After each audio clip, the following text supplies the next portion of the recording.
I didn't argue when they told me not to come. It was phrased carefully like something rehearsed in advance. My mother spoke slowly, as if choosing softer words could change the meaning. It's just, we want the day to go smoothly. You understand how things can get. She didn't say what things were. She didn't need to.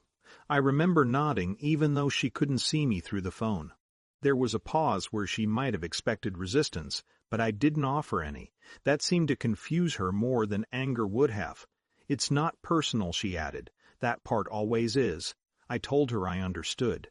And I did, in a way that felt more like recognition than agreement. After we hung up, I booked a trip. Nothing dramatic.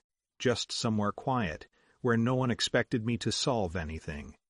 Distance has a way of rearranging memory. The first day, I slept. The second, I walked without checking my phone. By the third, things started surfacing. Not big moments, but small, practical ones. The time I stayed up all night fixing a vendor issue for my cousin's engagement because no one else knew how to talk to them. The money I temporarily covered for my uncle when a deposit fell through.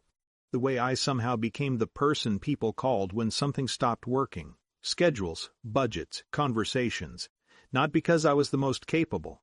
Just because I didn't say no. I tried not to turn it into something bitter. I told myself it was just how families function. Roles get assigned quietly. Still, it was strange to realize how often I had been present without being included. The wedding was on a Saturday. I didn't check in that morning. I made coffee slowly, sat by a window, let the day pass like it belonged to someone else. By late afternoon, my phone started lighting up. At first, it was scattered, a missed call from my brother. Then a message from an unfamiliar number. Then my aunt. I didn't open anything right away. There's a difference between urgency and panic. I was trying to figure out which one this was. Eventually, I called my brother back. He picked up immediately. "Where are you?" The question landed strangely, as if my absence had only just become real to him. "Out of town," I said. A pause. Then, without transition, "We have a problem." "Of course." He spoke quickly, pieces of the situation spilling out in fragments. A payment hadn't gone through, something about the venue, a miscalculation, a balance that was supposed to be settled days ago. "They're not letting things continue," he said. "They've stopped everything." In the background, I could hear movement, voices layered over each other, sharp and low. "Stopped everything how?" I asked. Another pause, shorter this time. "They've shut down the reception setup. The manager's here. He's saying nothing moves forward until it's resolved." There it was. Not family pressure. Not emotion. Authority. Clear, external, unavoidable. "What do you need from me?" I asked, even though I already knew. He hesitated just long enough to make it obvious he hadn't planned how to ask. "Can you cover it? Just for now. We'll sort it out later. Just for now. We'll sort it out later." The same phrase, repackaged. I stood there for a moment, phone pressed against my ear, looking out at a street I didn't recognize. It felt distant in a way that wasn't just physical. "I thought it was important I wasn't there," I said, keeping my voice even. "This isn't about that," he replied quickly. "This is different." It wasn't. It was exactly the same, just without the pretense. He put me on speaker without asking. Voices shifted. My mother's came through tight and controlled. "We just need to get through today," she said. "We'll talk about everything else later." Everything else. I could picture the room without seeing it. The tension, the urgency, the way everyone was looking at the same problem, but not at each other. Somewhere in that room, a venue manager was waiting. Not emotional, not negotiable, just present. "How much?" I asked. They told me.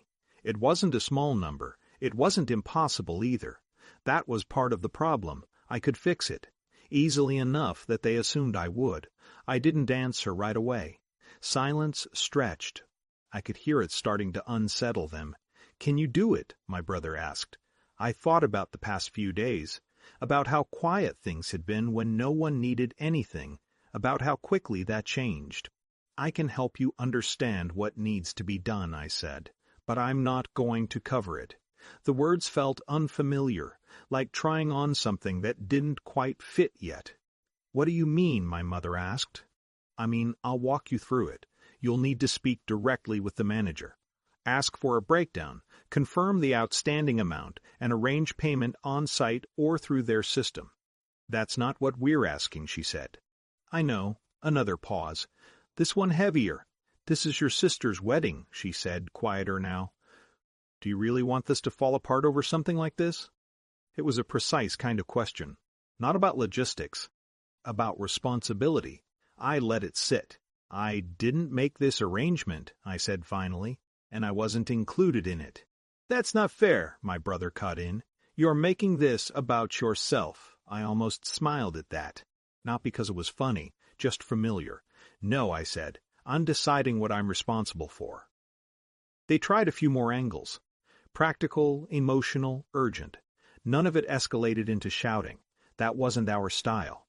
It was quieter than that, more controlled, which somehow made it clearer. In the background I heard another voice, firm, professional. "Sir, we need a decision. We can't proceed otherwise." The manager. There it was again.